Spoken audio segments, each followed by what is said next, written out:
¿Qué tal, amigos? Muy buenas noches. El sexto día de campaña nos ha dejado un debate interesante que nos va a mantener entretenidos durante la noche de las elecciones y los días posteriores. El primero que lo ha propuesto ha sido el exministro del Partido Socialista y asesor de Pedro Sánchez, Jordi Sevilla, quien en un tuit señalaba que se deje gobernar al partido que más apoyos parlamentarios logre después de las elecciones. A ese tuit le respondía por la tarde Mariano Rajoy. El presidente del Gobierno en funciones ha pedido que se deje gobernar al partido, pero que consiga más apoyos, aunque sean en minoría, más apoyos en las urnas, más votos en definitiva.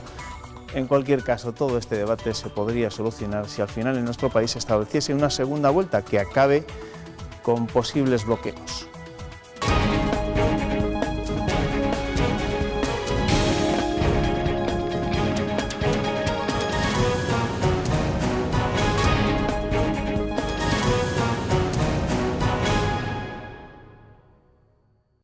Mariano Rajoy ha dedicado el día a Navarra y Aragón, ha terminado con un mitin en Zaragoza y lo ha comenzado en una plantación de alcachofas en Tudela. Allí ha querido echar un capote al sector primario, además de defender la existencia de las diputaciones provinciales, porque, asegura, no tienen déficit y garantizan los servicios públicos en el medio rural.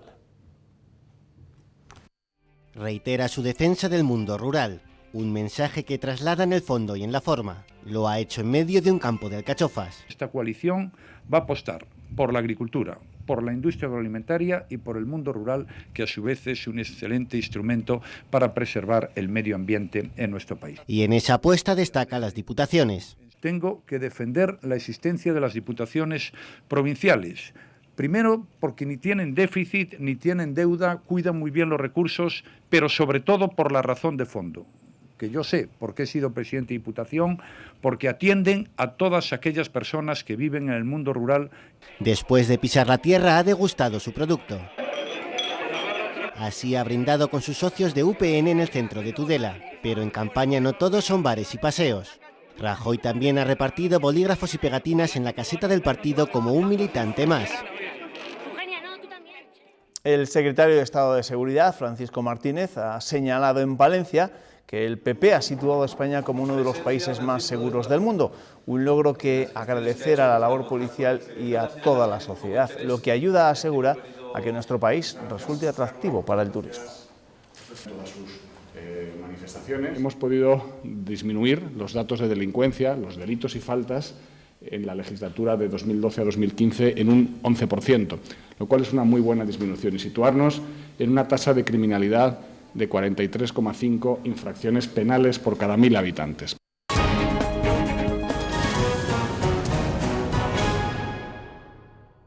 Día intenso de Pedro Sánchez en Málaga, donde ha participado en un mitin celebrado en la Facultad de Derecho. Antes, el líder socialista ha defendido su apuesta de cambio en Marbella. Ahí además de pedir el voto, ha recorrido el paseo marítimo y se ha reunido con empresarios y representantes del sector turístico de la zona. Por la tarde, como les digo, volvía a cargar en ese mitin contra Pablo Iglesias. Escucho al señor Iglesias y cuando se reúne con Teresa Rodríguez es un anticapitalista de toda la vida. Cuando se reúne con Garzón es un comunista de toda la vida. Cuando se reúne conmigo es un socialista de toda la vida. Miedo me da que se quede encerrado con Mariano Rajoy en un ascensor.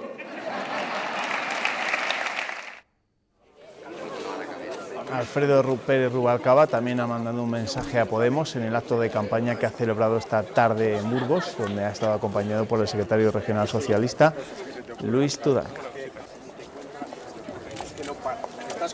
Y que esto nos separa, y que esto nos divide, y que es verdad, que para ellos es una línea roja y para nosotros también. Nosotros no podemos pactar con alguien que reivindique el derecho de autodeterminación en España. No lo vamos a hacer.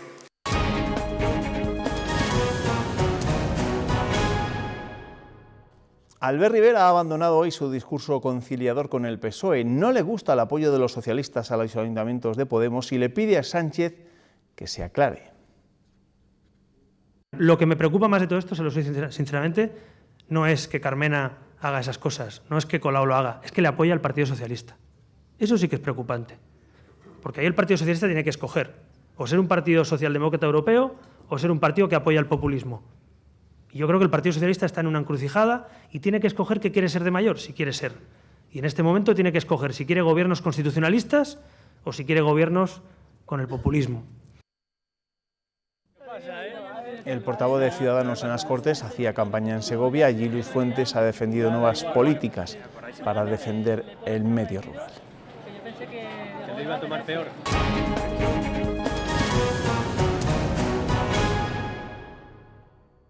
La número 3 de Podemos, Carolina Vescansa, se ha acercado este miércoles a nuestra comunidad. En Salamanca ha insistido en la urgencia de poner en marcha políticas que pongan freno al éxodo juvenil. Una provincia y una comunidad que se desangra por falta de oportunidades. Con esas palabras, Carolina Vescansa insistía en un acto abierto celebrado en Salamanca en la necesidad de cambiar radicalmente de política económica. Para Vescansa, el único miedo debería ser seguir como hasta ahora. En una ciudad como Salamanca, en donde cada día 4 personas se van de aquí porque no tienen ni presente ni futuro, decir que las propuestas de incrementar la inversión pública significan una amenaza para el futuro de nuestro país es no entender que la amenaza para el presente y para el futuro de nuestro país es mantener el status quo, mantener las políticas que nos han traído a esta situación. Una campaña, la de Podemos, que busca romper con tópicos, ni salida de Europa ni salida del euro, y centrada en todos los gustos, también en los bailes populares. En esta campaña electoral, los candidatos a la presidencia del Gobierno, ni en sus mítines ni en el debate del lunes, se están preocupando demasiado por el Brexit. Y ya saben, ese referéndum que se celebra el jueves de la semana que viene en el Reino Unido y que, según las encuestas, puede terminar con un corte de mangas a la Unión Europea. Queremos esta noche ocuparnos del asunto con un experto en el viejo continente. En Salamanca nos espera Luis Norberto González, que es director del Centro de Comunicación Europea de la Universidad de Salamanca. ¿Qué tal? Bienvenido, muy buenas noches. Hola, buenas noches. Oiga, a una semana y un día de ese referéndum, ¿de verdad puede ganar el Brexit, tal y como dicen las encuestas? Bueno, pues eso parece. Parece que en la última semana, en los últimos 10 días, las encuestas han dado un vuelco y si bien durante bastante tiempo, en el último mes aproximadamente, esas encuestas siempre decían que ganaba el sí por un estrecho margen, el sí a la permanencia me refiero, pues parece que ahora en estos últimos días sí han dado un vuelco y lógicamente pues esto se contempla con mucha preocupación. Los ingleses es verdad que siempre han sido muy suyos, pero ¿por qué no les gusta la Unión Europea, por lo que parece? Bueno, no es que no les guste la Unión Europea. El Reino Unido, desde que entró en las comunidades europeas a principios de los años 70, siempre ha mantenido una posición un tanto especial dentro del proceso de integración europea, resistiéndose en muchos momentos a los avances de este proceso y tratando de buscar siempre regímenes específicos o estatus específicos que le permitan salvaguardar algunas de sus peculiaridades. Esto lo han conseguido en muchas ocasiones, a veces para desesperación del resto de Estados miembros y de los gobiernos del resto de Estados miembros, pero bueno, en este momento, por distintas circunstancias, el tema se plantea ya en términos más radicales, ¿no?, de abandono de la Unión Europea como tal. ¿Qué necesidad tenía Cameron, el primer ministro, de meterse en este jardín, en este lío? Bueno, pues yo creo que son necesidades sobre todo de política interna, es decir, el señor Cameron en la anterior legislatura gobernó en coalición con los liberaldemócratas, un partido abiertamente europeísta, y de cara a las elecciones que se celebraron el año pasado, el señor Cameron ya prometió que si ganaba esas elecciones convocaría un referéndum sobre la permanencia del Reino Unido en la Unión Europea. Esto se debe sobre todo a problemas internos, yo creo, en su propio partido, porque en el Partido Conservador británico hay un sector muy potente de euroescépticos y bueno, allí las cosas no funcionan como aquí, es decir, el señor Cameron pues en muchas ocasiones ha visto cómo decenas, incluso más de un centenar de miembros de su propio partido votaban en contra de algunas de sus propuestas en el Parlamento británico. Entonces, yo creo que obedece fundamentalmente a esas razones de política interna y de supervivencia del señor Cameron, que por otra parte el envite le salió bastante bien, porque las elecciones de 2015 las ganó con mayoría absoluta. Pero si al final gana el sí al Brexit, esto puede ser muy perjudicial, tanto para el Reino Unido como para el conjunto de la Unión Europea. Yo no sé si nos tendríamos que poner a pensar entonces en una nueva unión. Bueno, desde luego puede ser muy perjudicial, sin duda. Hombre, yo creo que los principales, los que saldrían más perjudicados serían los propios británicos, por más que allí se perciba a la Unión Europea en muchos aspectos como una amenaza, pero desde luego una eventual retirada de la Unión de una potencia como el Reino Unido, de uno de los la segunda economía dentro de la Unión Europea después de la economía alemana, pues causaría sin duda un daño muy notable. Habría consecuencias, desde luego, en términos económicos, no sabemos exactamente cuáles, ahora simplemente se están aventurando distintos escenarios, pero también habría consecuencias de carácter político, y no olvidemos que la Unión Europea, el proceso de integración europea, lleva ya unos años instalado en la crisis casi permanente, y el hecho de que uno de sus miembros, por primera vez, puesto que esto nunca ha ocurrido, abandonase la Unión, pues ahondaría esa crisis política, esa crisis existencial, en cierto modo, de la propia Unión Europea. ¿Cuánto tiene que ver, según usted, en el auge de los partidarios del Brexit, la llegada de refugiados a los países europeos? ¿Es también esto un problema de frenar, por así decirlo, la inmigración que llegue a las islas? Bueno, yo no creo que este sea un factor determinante en la opinión pública británica, puesto que ya hay otras muchas razones de fondo que desde hace tiempo se vienen esgrimiendo para poner en solfa un poco, para criticar el funcionamiento de la Unión Europea.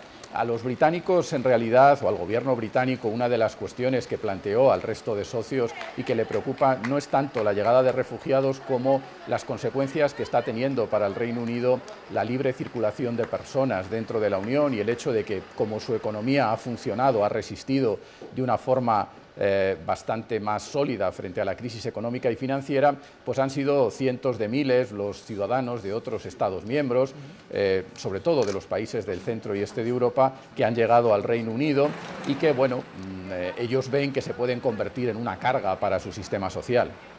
En cualquier caso, toda esta situación que estamos viviendo en este momento se debe también en parte por el auge de los populismos, del nacionalismo, que imagino también tendrán su cuota allí en el Reino Unido, ¿no? Sí, sin duda, allí se esgrime mucho, y de hecho el principal partido que aboga por la retirada del Reino Unido de la Unión Europea, al margen de que hay amplios sectores del Partido Conservador, es el UKIP, que es el partido por la independencia del Reino Unido, y que es un partido claramente populista. De hecho, su líder, en unas declaraciones el otro día, cuando se le preguntaba por las eventuales consecuencias del Brexit, decía, bueno, simplemente a mí no me interesa demasiado cuáles sean las consecuencias, yo lo que quiero es ganar el referéndum y sacar al Reino Unido de la Unión Europea.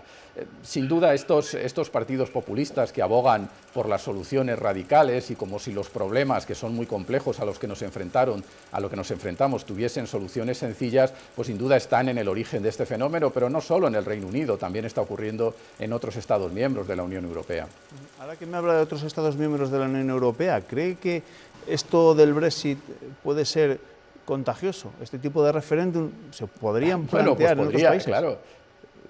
Sí, bueno, esa es también una de las preocupaciones. Es verdad que el Reino Unido siempre ha mantenido una posición coherente, entre comillas, en este sentido, desde que en el año 73 se incorporó a las comunidades europeas, pero también es cierto que algunos Estados miembros algo euroescépticos, entre ellos algunos de los que se incorporaron la década pasada, países del centro y este de Europa, muchas veces aprovechan la posición del Reino Unido para cobijarse a su lado, ¿no? para ir un poco de la mano del Reino Unido, y sin duda el hecho de que el Reino Unido plantease su retirada o llegase a ejecutarla, pues podría hacer cundir el ejemplo. No olvidemos que nunca antes ha ocurrido esto, el que un Estado miembro plantee abiertamente su voluntad de retirarse de la Unión. En todo caso, vamos a esperar y confiemos, yo creo que por el bien de todos, en que finalmente el sí a la permanencia pueda ganar el próximo jueves en el referéndum. En cualquier caso, ¿qué es lo que se está haciendo mal entonces en la Unión Europea para que se hayan suscitado tantos resquemores en los últimos tiempos? ¿Todo es achacable a la crisis económica? No, no es achacable solo a la crisis económica. Evidentemente, la Unión Europea, el proceso de integración europea en estos últimos años está atravesando por una profunda crisis que tiene que ver con estos nuevos desafíos a los que nos enfrentamos y que, por decirlo gráficamente, están en cierto modo haciendo saltar las costuras del traje que teníamos preparado para que la Unión Europea funcionase. Pero yo no creo, y no es mi opinión únicamente, sino que amplísimos sectores comparten la opinión de que la solución no es abandonar la Unión Europea, sino el plantear reformas, mejorar ese traje y hacer que la Unión Europea funcione de un modo más razonable y más adecuado.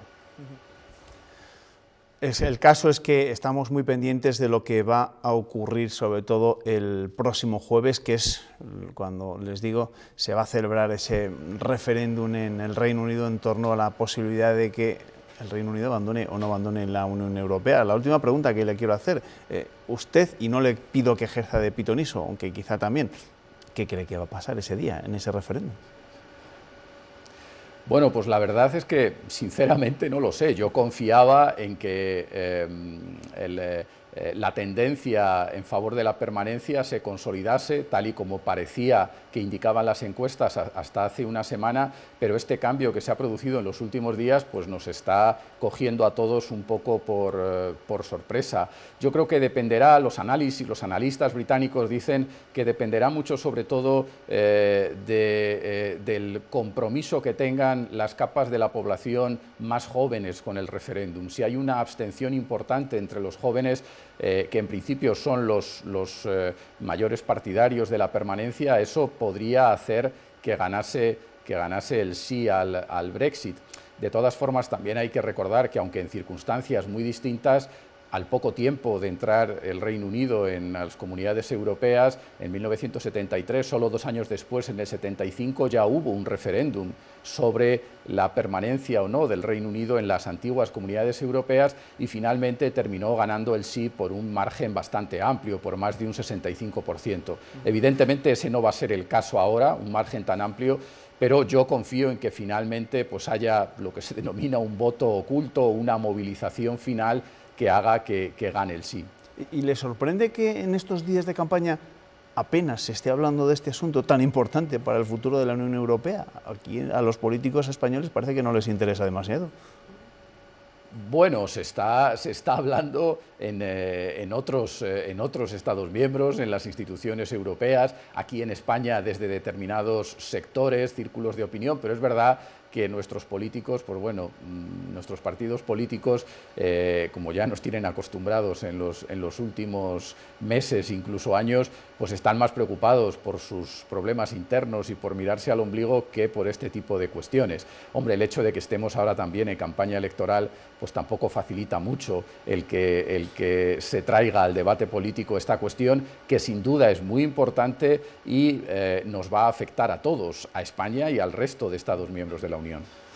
Luis Norberto González, director del Centro de Comunicación Europea de la Universidad de Salamanca. Gracias por aclararnos algo más acerca de este problema al que se enfrenta la Unión Europea. Gracias, buenas noches.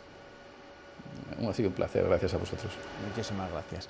Hacemos ahora una pequeña pausa para la publicidad, enseguida regresamos. Tenemos que analizar algunos de los asuntos más destacados de esta jornada. Hasta ahora.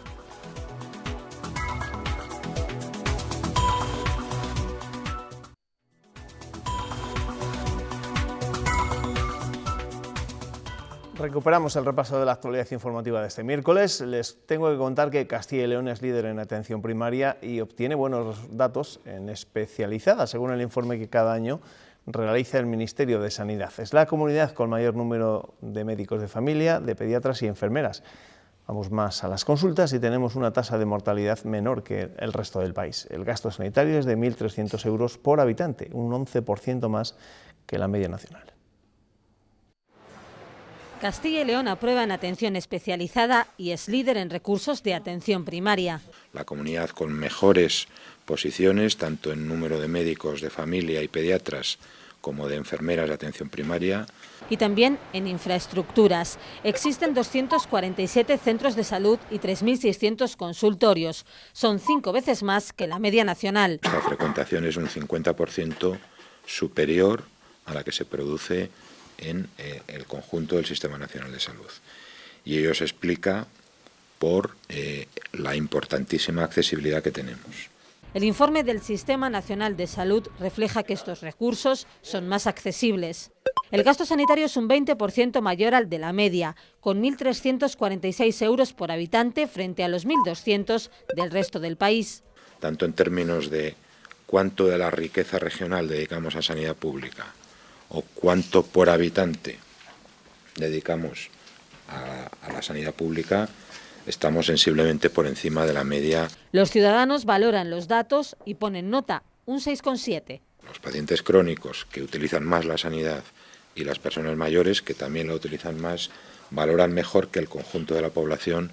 Ciudadanos que, por cierto, son de los más longevos de Europa. La esperanza de vida aquí alcanza los 84 años. Pues nos hemos traído un médico para analizar este informe elaborado por el Ministerio de Sanidad, que estaba asintiendo entre algunas de las cosas que se decían en ese vídeo. ¿Qué tal, Evaristo? Buenas noches. Muy bien, buenas noches. ¿Estamos como queremos o hay que mejorar? Hombre, siempre se puede mejorar, pero estamos muy bien. Mira, yo creo que la función que tenemos los empleados públicos que nos dedicamos a la sanidad es conseguir que, lo explico brevemente, si en un eje de abscisas y ordenadas pones los años de vida y la salud, normalmente la salud va bajando según aumentas la edad. Nuestra función es que esa raya sea horizontal, es decir, que la calidad de vida sea máxima y que llegue lo más allá posible. Y eso es lo que están consiguiendo los sistemas de salud, porque aquí vivimos, no solamente vivimos más que nadie, o sea, a los 65 años tu expectativa de vida todavía es de 21 años más, a los 65, que es cuando te jubilas. No solamente vivimos más que nadie, sino que además tenemos menos morbilidad y menos enfermedades que los demás. O sea, que se consigue esa calidad de vida y echar la raya, cuanto más a la derecha mejor. Alejandro, le veo bien. Buenas noches, Alejandro. Alejandro está muy bien. Te veo bien, ¿no? Sí, muchas gracias. Y te ha quitado un problema de encima, Evaristo, con esa explicación. Bueno, había un catedrático de Derecho Penal, un verdadero maestro, que decía que enfermo era el que iba al médico. Y yo procuro no ir para no cumplir con su definición. Pero dicho esto, la verdad es que la percepción que existe sobre el servicio sanitario en España y en Castilla y León es muy buena por parte de los usuarios. Yo afortunadamente no lo soy y me gustaría seguir no siéndolo, la verdad, a pesar de todo. Pero bueno, vamos, pues esas dicho son sea en algunas el contexto que lo he dicho. Algunas de las primeras reflexiones en torno a ese informe sobre la sanidad elaborado por el Ministerio. Llega el momento de leer la prensa. Algunos titulares harán referencia a este asunto precisamente. Ernesto, ¿qué tal? Buenas noches. ¿Qué tal, Juanma? ¿Pero con qué empiezas? Pues mira, empezamos con el diario de Valladolid, El Mundo, que destaca que Michelin afianza su futuro con una ampliación de 13 millones de euros para duplicar su centro logístico en Valladolid. El Norte de Castilla también destaca este mismo asunto. Michelin se refuerza en Valladolid y amplía más del doble su centro logístico. Diario de León, la Junta solo anticipará dinero para el cierre de la Hullera vasco-leonesa si llega el aval del Estado. Y la consejera de Economía pide una reunión con el ministro de Guindos ante la pasividad del secretario de Estado, Alberto Nadal, que está desaparecido. Diario de Burgos, Campofrío y China disparan la producción de cerdos de cebo. La Gaceta de Salamanca, solución ante el caos de tráfico en el acceso al Virgen de la Vega. Diario Palentino destaca en su primera la imagen de las trabajadoras de la tienda de Zara en la calle Mayor de Palencia, firmas para frenar el cierre. Y el diario ABC, la oposición usa otra investigación a Rafael Delgado para pedir que Herrera declare. Un informe detecta un posible blanqueo de capitales en el caso de la Perla Negra. Diario La Razón, Castilla y León, líder en accesibilidad sanitaria y atención primaria durante 2015. Diario de Ávila, las negociaciones sobre los sábados productivos en Nissan acaban sin acuerdo.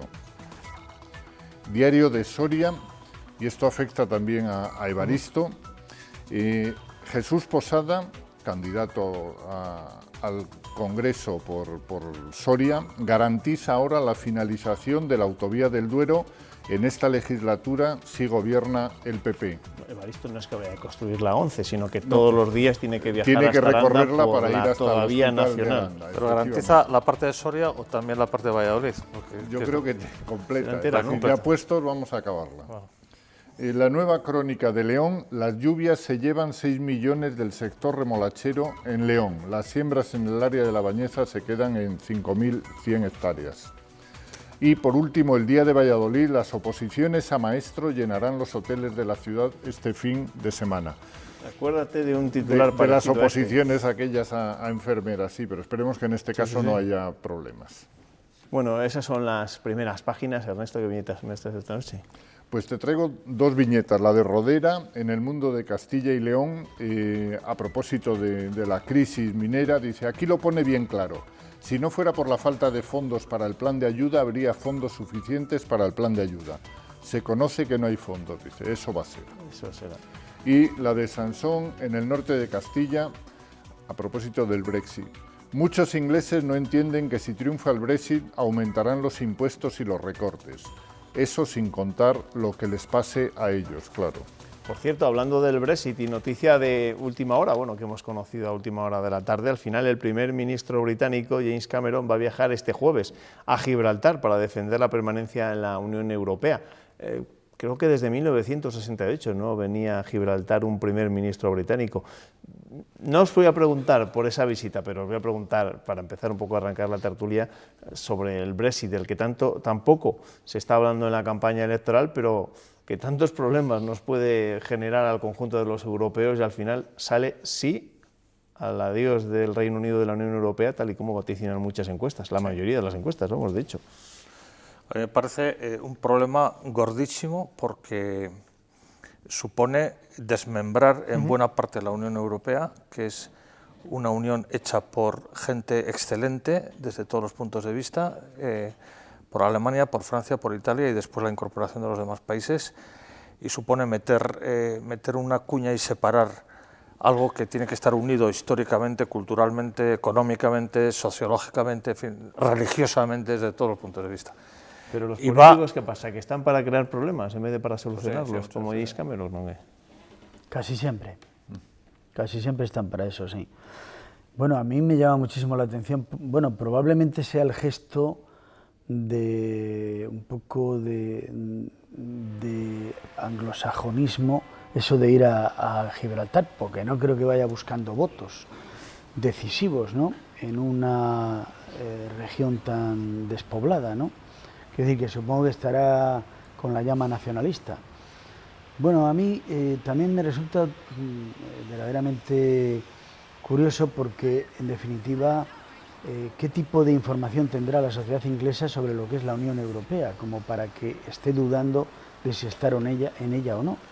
Por cierto, creo que Alberto Garzón, el de Izquierda Unida, había dicho también que era partidario, lo he oído en una emisora, de salir de Europa y del euro, ¿no? En nuestro caso serían dos cosas, de Europa y del euro. En el caso de Inglaterra, del Reino Unido, solo de Europa porque no tienen el euro. Bueno, yo creo que es un error tremendo, primero, el plantear esto, una torpeza, porque aquí hablamos de democracia cuando lo que no tiene el ciudadano muchas veces es información suficiente para poder decidir. Y como está contaminada la información y como la contaminación proviene de que todos los separatismos se basan en la adulación a la gente y en el victimismo, tú eres mejor que los otros y los otros son muy malos y te están haciendo la vida imposible, pues puede acabar en una situación tan ridícula como del Reino Unido, que vive lógicamente con los intercambios comerciales de Europa y Europa, el resto de Europa de los intercambios comerciales, y que eso genera riqueza, y que en definitiva si puede ir gente allí, inmigrantes, porque encuentra medio de vida, y si encuentra medio de vida es porque está en Europa, pues puede salir que no, y seguimos jugando con fuego. Sí, sí. Pero ¿qué vamos a hacer? Y además que va a alimentar los populismos de izquierda y de derecha que hay en Alemania, Francia, Italia, España, etcétera. La fuerza más votada en Francia ahora mismo es Le Pen, que quiere salir de la Unión Europea. En Alemania está creciendo la xenofobia con motivo de los refugiados sirios y demás. En Italia el movimiento 5 estrellas también es bastante antieuropeo. Y todo eso es oxígeno para toda esta gente. Entonces se va a desmenuzar, se va a desmembrar toda la Unión Europea. Bueno, a esa Unión Europea a la que pedimos también respuestas ante determinados problemas, como por ejemplo el de la demografía. Y les cuento esto porque mañana va a ser noticia y se lo vamos a contar evidentemente, porque mañana el presidente de la Junta, Juan Vicente Herrera, va a presentar en el Comité de las Regiones el dictamen La respuesta de la Unión Europea ante el reto demográfico. El asunto no es baladí, evidentemente, porque es sin lugar a dudas uno de los principales problemas a los que se enfrenta no solo Castilla y León, sino muchas comunidades de España y de otras regiones también de la Unión Europea. Pero es difícil encontrar una solución, es difícil encontrar una respuesta a un problema del que llevamos hablando tanto tiempo, ¿no? El de la demografía. Yo tengo una propuesta. Dila. Adelante. Tener más hijos. Bueno, sí, pero eso no es fácil, ¿eh? Porque hoy en día, en fin, no es fácil. Te lo ponen muy difícil tener más hijos. No tienes ventaja, no tienes ayudas, todos son problemas, en fin. Tengo una propuesta adicional, que es traer sudamericanos. Y te lo digo porque la inmigración, cuando es de culturas muy diferentes, plantea problemas, lo estamos viendo. Lo estamos viendo con el terrorismo islámico, lo estamos viendo con... Yo estaba hace poco en Londres y estaba en el centro y no veía, eran todos inmigrantes, pakistaníes, sobre todo hindúes, etcétera, que me parece muy bien, pero no es fácil de integrar, porque son culturas muy distintas. Yo creo que hay que hacer una apuesta decidida, en España concretamente, por los sudamericanos, que son de nuestra lengua, de nuestra religión, muchos hace generaciones fueron allí y proceden de aquí, la integración sería en mi hospital, sudamericanos, y son uno más. Bueno, el Atlético de Madrid han traído al Cholo ya, o sea, que están contribuyendo a ello. Sí, vamos a traer a Gaitán, a otro sudamericano, sí. Bueno, tú que viajas mucho por Europa, ¿cómo se solucionan estos problemas? ¿O crees que también son un problema en otras regiones europeas? Bueno, en otros no tanto. Yo vengo ahora de Italia, precisamente. Italia tiene una población también un poco envejecida, pero está muy poblado. Es un territorio con un índice de población muy alto, como también Bélgica, Holanda... Francia, ¿no? En general hay bastante más número de habitantes por kilómetro cuadrado que en España.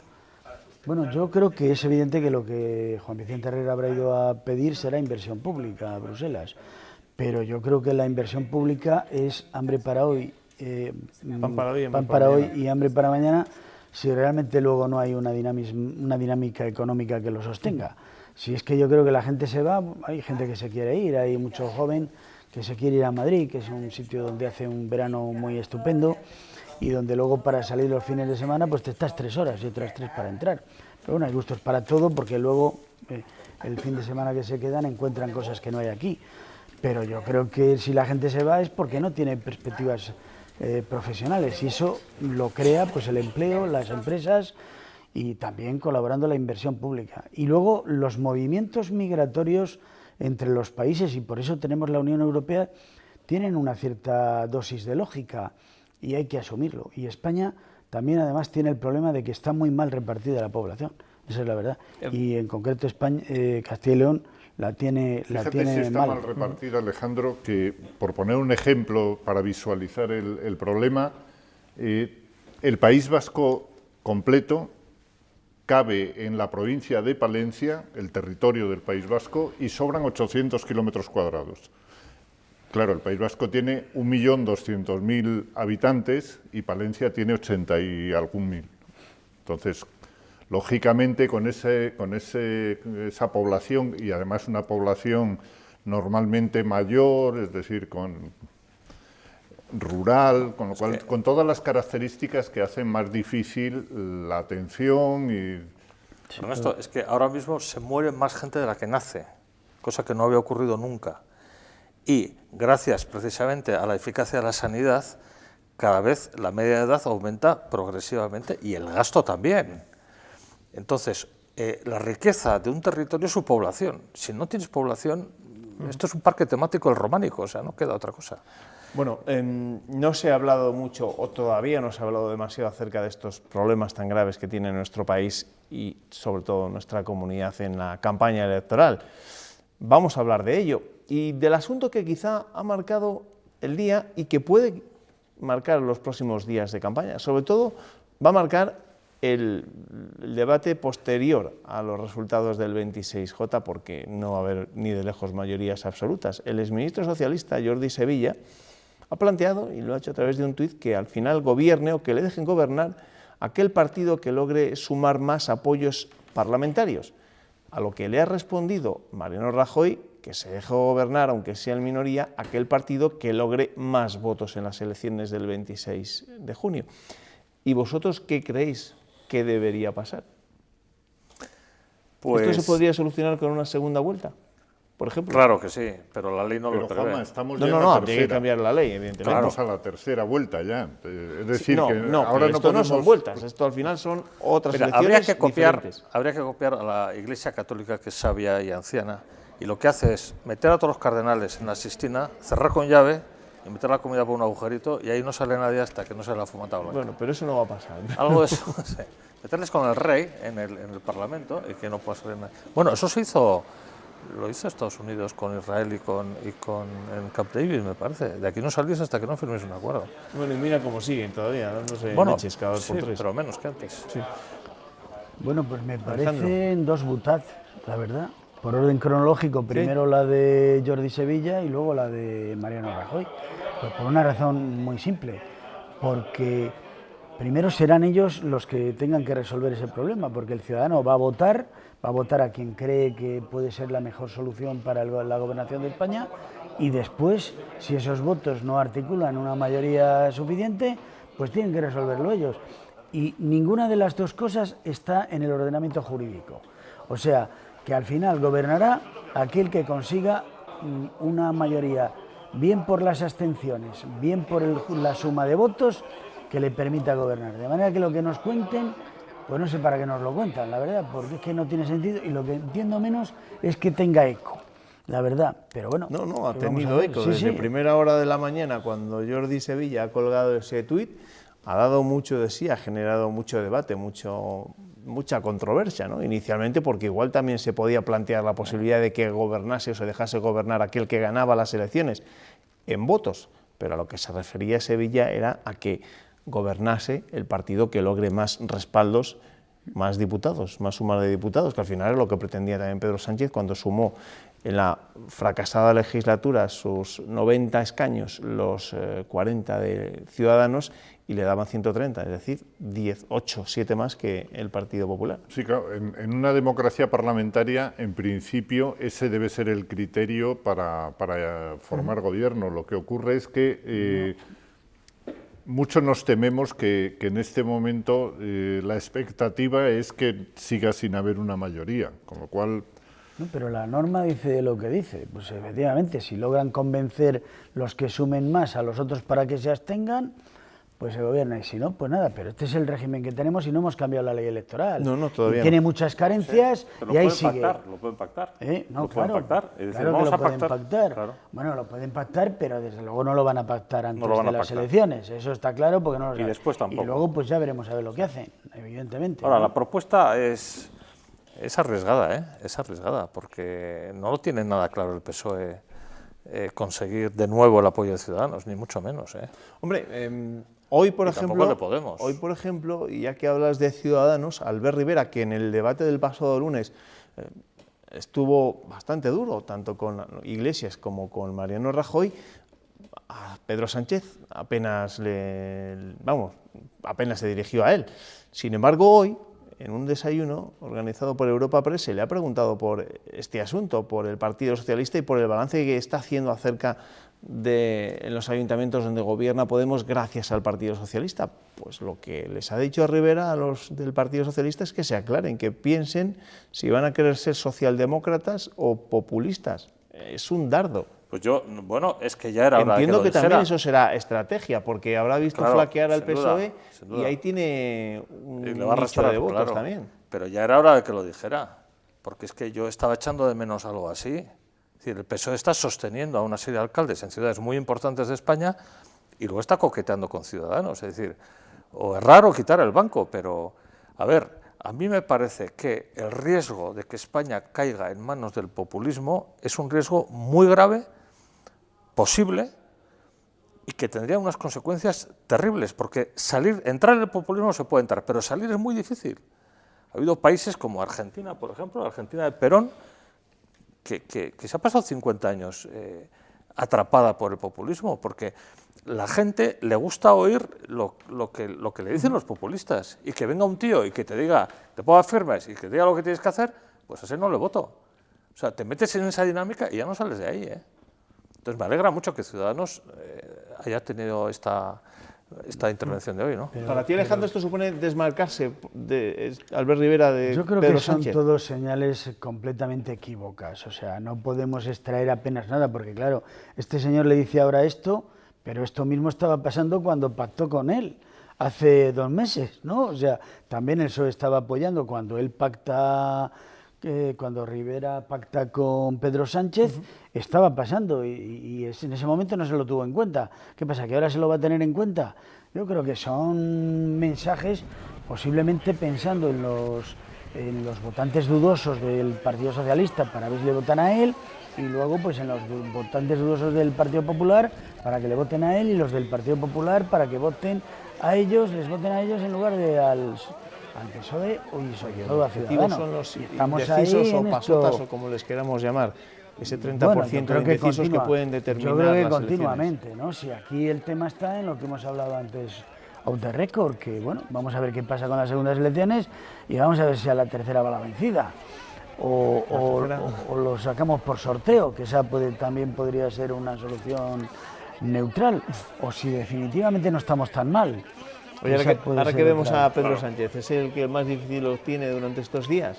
Hoy ha estado en Burgos Alfredo Pérez Rubalcabal, el secretario general del Partido Socialista, y sus dardos han ido dirigidos sobre todo a Podemos, ¿no? Al que ha acusado a Pablo Iglesias de no aclararse, de ser un día socialdemócrata, otro día populista, al día siguiente comunista, y le ha recordado que el PSOE no se va a plantear llegar a pactos o acuerdos con partidos, con formaciones que defienden la autodeterminación de los pueblos, es decir, que se celebren referéndum independentistas en los territorios españoles. Lo tiene muy difícil, ¿eh? Sí. Lo tiene muy difícil. Yo creo que la única opción que tiene es mantenerse al margen, guardar sus esencias, no traicionar su ideología, su ideario, y bueno, que pase esto cuanto antes, pero tanto si apoya a Podemos como si deja gobernar al PP, le va a pasar una factura terrible, ¿eh? Va a quedar en Andalucía y Extremadura. Bueno, las encuestas están siendo muy malas para el Partido Socialista, ¿no? Incluso en Andalucía también, donde le dan empate con el Partido Popular. A mí no se me alcanza bien, la verdad, porque yo no creo que haya pasado nada malo desde las anteriores elecciones. Al fin y al cabo, hombre, es verdad que tiene gestos como todos los demás un poco necios.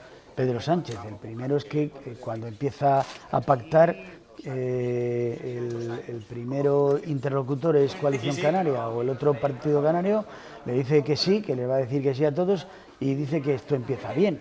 Pero vamos, lo cual, en fin, empezar con uno más no es empezar muy bien.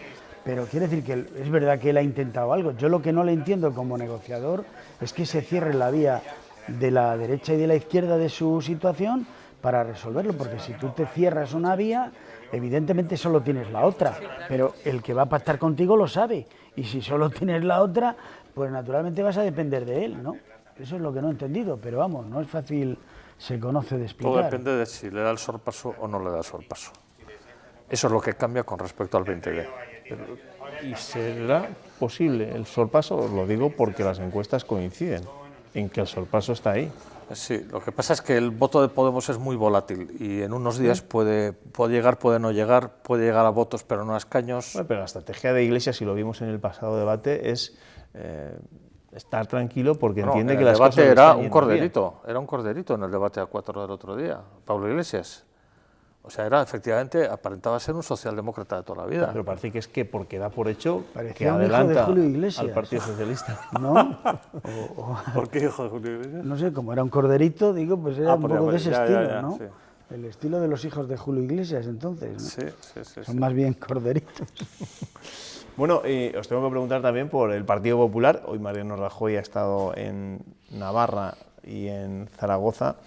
En Navarra ha estado visitando un campo de alcachofas, una plantación de alcachofas, ahí le vemos, con uno de los agricultores de Tudela. Es una de las imágenes, sin lugar a dudas, del día de la jornada, pero claro, en el debate se cansó Rajoy de llamar a los otros tres novatos que venían a esto sin aprender, que prácticas, hay que venir, no se viene a hacer prácticas al gobierno, hay que venir aprendido. Pues yo creo que tiene razón. Pero le va a salir bien. Yo creo que tiene razón, pero claro, lo de Posada terminando ahora con la Nacional 6, vamos, a kilómetro que hubieran hecho desde los años que llevan en el poder, se había salido por el norte. O sea, es que una cosa es ser novato y otra cosa es ser un jubilado. Yo creo, esto, ¿no? Perdona. No, yo creo que al final va a haber un gobierno en minoría del PP sin Mariano Rajoy, porque Mariano Rajoy yo creo que es un hombre honesto, pero desde que puso el famoso WhatsApp SMS de Luis E. Fuerte, ahí se acabó su futuro político para siempre. Y eso no lo va a poder remontar nunca más. Entonces él, yo creo que es un hombre honesto, va a dar un paso a un lado para favorecer la gobernabilidad de España, y acabará habiendo un gobierno del PP en minoría que durará poco, durará pues, quizá un año, un par de años. Ahí está Posada. Lo suficiente para... Y han estado ágiles los compañeros para ponerle... Ahí está, sí. Tenía que haber salido en la Nacional. Está un poco... Bueno, pero se hace la 11, más vale tarde que nunca. Picando el arcén, sí. Para dejar bien claro que está dispuesto a hacerlo. Claro, el día que recordemos promesas y más promesas alargadas en el tiempo, porque de la 11, Ernesto, ¿desde cuándo se habla? Eso, fíjate tú, yo recuerdo unas declaraciones de Alfonso Guerra siendo vicepresidente del gobierno, donde anunciaba que antes de 1985 todas las capitales españolas iban a estar unidas por autovía. Y fíjate el tiempo que ha pasado. Sí, que se lo digan a los Pero esto ya más en serio empezó aproximadamente en el año, yo creo que el año 2000, por ahí, que ya había un proyecto y empezaron los problemas con los ecologistas, con los bodegueros, con tal y cual, y eso se fue quedando hasta ahora, ¿no? Lo que te rondaré, Morena. Hombre, a veces nos lo tomamos a broma, y en el debate del pasado lunes todos dijeron que no va a haber terceras elecciones, pero... ¿Vosotros ponéis la mano en el fuego porque no haya terceras elecciones? Porque nadie nos ha dicho cómo se va a solucionar el problema. Yo creo sinceramente que no las va a haber porque no van a tener más remedio que ponerse de acuerdo, aunque sea unos meses, vamos, no sé cómo ni para qué, la verdad. Bueno, pero yo creo que evidentemente aquí lo que se está demostrando es que efectivamente hay que cambiar la ley electoral, que probablemente hay que ir a segundas vueltas, y que en definitiva eso del bipartidismo, que era malísimo, pues que es regular. Vamos a dejarlo en eso. Entonces, claro, porque en definitiva estamos ante una democracia representativa y por lo tanto estos señores lo que tienen que tener es una formación y una honradez y una capacidad suficiente y no estar todo el día preguntando y dejando de preguntar, que haya una alternancia lógica, que haya transparencia. Y no estar aquí como añorando no sé qué, por eso, porque era muy malo el bipartidismo, pues ahí tenemos 25 partidos. Entonces, claro, es que, y son eslóganes todo, porque la gente, eso es en lo que estamos. ¿Cómo el Reino Unido puede llegar a decir que se va de Europa? Si es que es una cosa inconcebible en cualquiera que sepa algo de lo que es Europa. Que lógicamente tenemos que ser 500 millones de habitantes para negociar en el mundo frente a los 1.300 de China, 300 de Estados Unidos y 1.100 de la India, porque si no, pues no puedes comprar nada y estamos todo el día intercambiando cosas y si no tienes una moneda como el euro, ¿a cuánto nos sale el barril de petróleo? Para empezar, pues es que son cosas elementales que no se cuentan nunca y como no se cuentan la gente se cree pues que van a darle más de lo que... O sea, a ver si nos vamos a jugar más el jueves de la semana que viene que el domingo. No va a haber terceras elecciones por una razón muy sencilla, porque hay un resquicio en la ley en virtud del cual si no se presenta ningún candidato no corre el reloj. Y nadie, después de lo que hizo Pedro Sánchez, nadie se va a presentar sin garantizar los apoyos suficientes. Por tanto, entre las elecciones del 26 de junio y la primera votación de investidura puede pasar un tiempo indefinido. De todas formas, Evaristo... Y el rey tampoco va a proponer a nadie. Yo sí que me temo que después de los 20 días que se tomaron en Semana Santa, ahora que viene el verano... se tomarán 40, ¿no? Se tomen 40. Seguro que se toman 40. Lo único bueno es que la liga empieza antes, entonces va a ser más corto las vacaciones. Que nos vamos. Evaristo, gracias. A vosotros. Nos vemos. Qué bien está la sanidad, te las encanta. Estamos que nos abrimos. Alejandro. Muchas gracias. Nos vemos, invitarme. Hasta luego, Ernesto, mañana te espero. Hasta mañana. Hasta mañana. Nos marchamos. En breve la información meteorológica. Recuerden, desde las 7:30 de la mañana, Pilar Ruiz nos contará cómo se despierta este jueves Castilla y León. Que descansen, buenas noches.